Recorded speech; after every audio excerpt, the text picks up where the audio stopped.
Welcome to our YouTube channel, The Alien Tales, and please ensure that you have subscribed. Her species ages backward. I'm growing old while she's becoming young. We fell in love at the perfect moment when our ages aligned.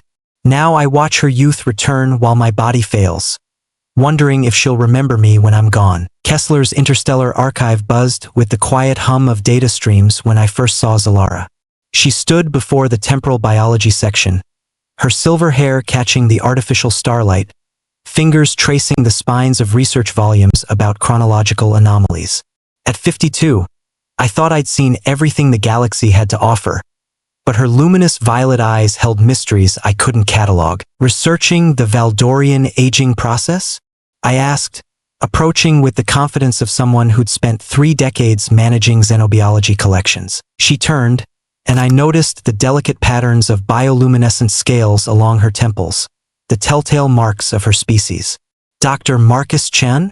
Her voice carried musical undertones. I've read your papers on temporal genetics. I'm Zylara Nades, from the Andorian Research Station, the one studying reverse chronology, I said, impressed. Few humans understood Valdorian biology well enough to contribute meaningful research. Actually, she smiled, revealing teeth that seemed to glow faintly. I am the reverse chronology.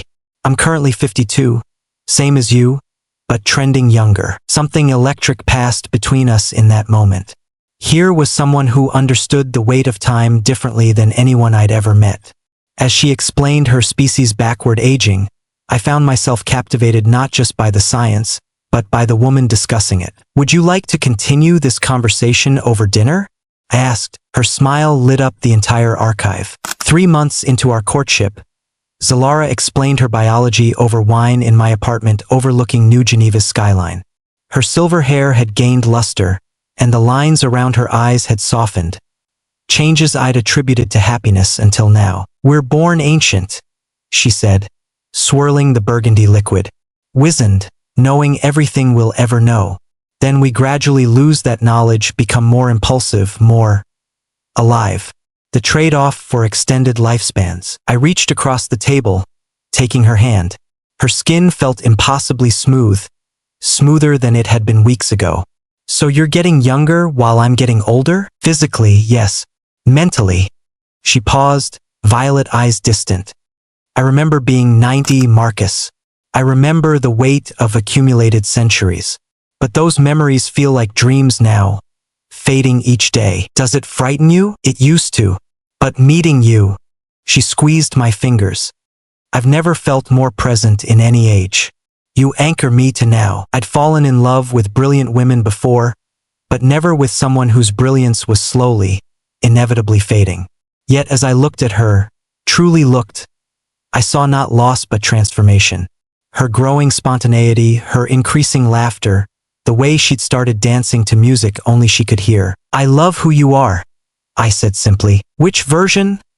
She asked with a grin that seemed younger than it had that morning. All of them. Our wedding day marked what we privately called the alignment. Both of us 52.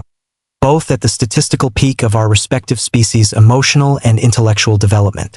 The ceremony overlooked Jupiter's swirling storms from Europa Station, witnessed by colleagues who understood the unique nature of our union. Zylara wore traditional Valdorian ceremonial robes that shifted color with her emotions, currently glowing warm gold with happiness. Her hair had lightened to platinum, and her laugh had become more frequent, more infectious. The bioluminescent patterns on her skin pulsed gently in rhythm with her heartbeat. Do you understand what you're committing to? Asked Dr. Patel, the xenocultural specialist officiating. The temporal divergence will only accelerate. I looked into Zylara's eyes, seeing both the wisdom of her fading elderhood and the spark of approaching youth. I understand perfectly.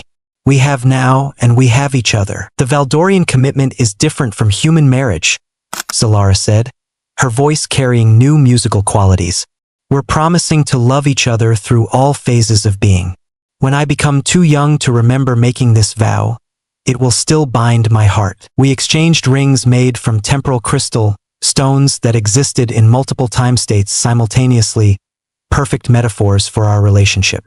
As Europa's thin atmosphere created auroras around us, We kissed as equals in age for what we knew would be the last time. That night, making love as peers, we were infinite. 2 years later, the differences became impossible to ignore. At 54, my joints ached some mornings, and reading glasses had become necessary.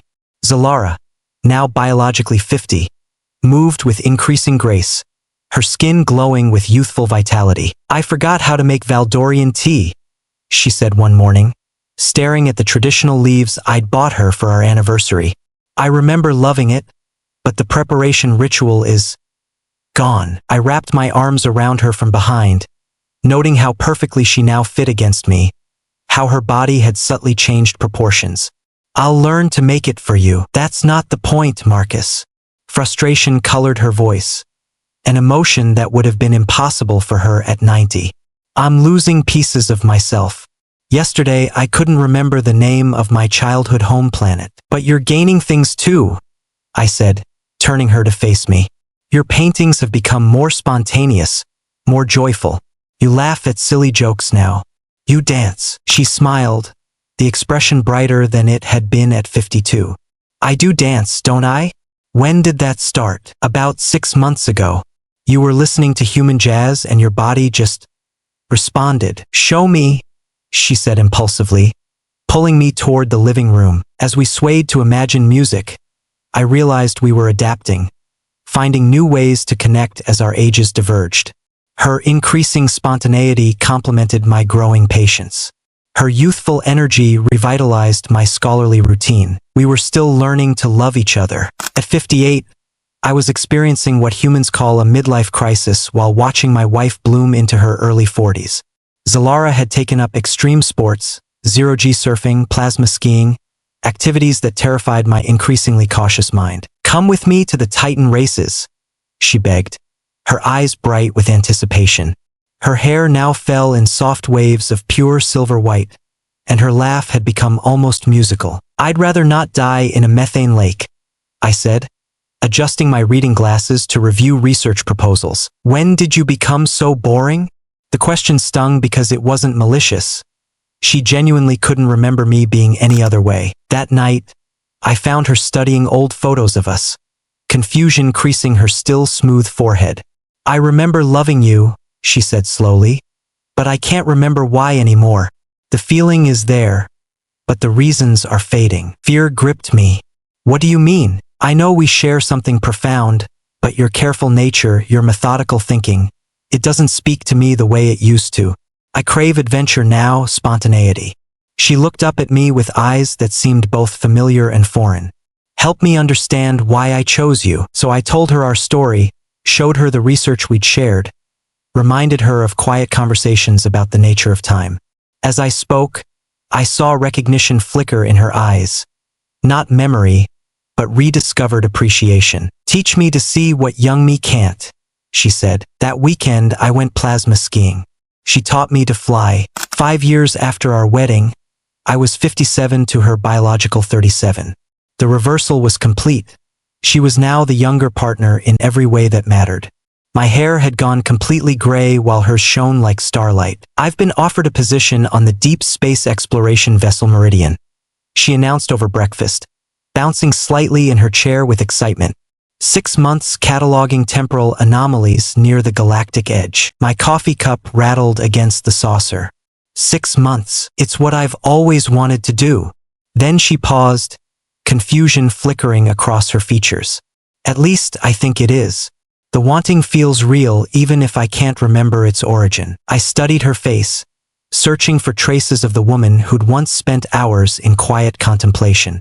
This Zylara was all motion and enthusiasm, her attention flitting from topic to topic like a butterfly. Yet something essential remained unchanged. The way she tilted her head when thinking, the pattern of freckles across her nose that glowed when she was excited. "What about us?" I asked. "Come with me," she said immediately. Then her face fell. "Oh, you can't leave your research, your position at the university." She was right. At my age, with my responsibilities, such adventures were impossible. But looking at her eager expression, I realized I was becoming the anchor that might hold her back from experiences crucial to her species' development. "You should go," I said quietly. Her smile was brilliant and heartbreaking. Really, really, that night, I held her tight, knowing she was growing away from me. Zylara's messages from the Meridian came sporadically, filled with breathless accounts of spatial phenomena and new friendships with crew members closer to her apparent age. At 59, I found myself playing the role of patient older partner, offering stability to someone increasingly incapable of providing it herself. Marcus, her holographic image shimmered in my study, hair now cut in a short, playful style that emphasized her young features. We found a planet where time moves backward. The trees grow from mature forests into seeds. It's incredible. That sounds dangerous, I said, then immediately regretted the worried tone that had crept into my voice. Her expression shifted, enthusiasm dimming. You always think everything's dangerous now, because many things are dangerous, Zylara. Your last 3 adventures nearly got you killed. Adventures you would have shared once. The accusation hung between us. She was right, but not in the way she thought.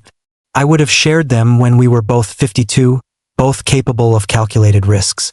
Now, at her biological 35, she was incapable of the caution that kept me alive at nearly 60. I miss you, I said instead. I miss you too, she replied, but her attention was already drifting towards something off camera. Oh, Marcus, I have to go. We're approaching the temporal field boundary and the transmission cut to static. For 3 days, I heard nothing and imagined the worst. When she finally called, she'd forgotten we'd argued at all. The gaps in our conversation were growing wider. Zylara returned from deep space 6 months later, now biologically 32 to my 60. The woman who walked off the transport barely resembled the dignified researcher I'd married. Her hair was shorter, streaked with colors that shifted in Earth's light, and she moved with the restless energy of someone half her apparent age. Home! She exclaimed, spinning in our living room as if seeing it for the first time. In many ways, she was. Everything looked so serious. When did we get so many books? We've always had books, Zyl. The nickname had developed naturally as her attention span shortened. Write books. She pulled one from the shelf, her own published research from years ago. Did I write this? The language is so formal. I watched her flip through pages of groundbreaking temporal biology research she no longer understood. The cruelty of her species' aging process struck me anew. Humans feared losing their bodies. Valdorians lost their minds, piece by precious piece. Tell me about your trip, I said, settling into my chair with the careful movements of early old age. Her stories tumbled out in excited, disconnected fragments. Adventures that would have horrified her older self now filled her with joy.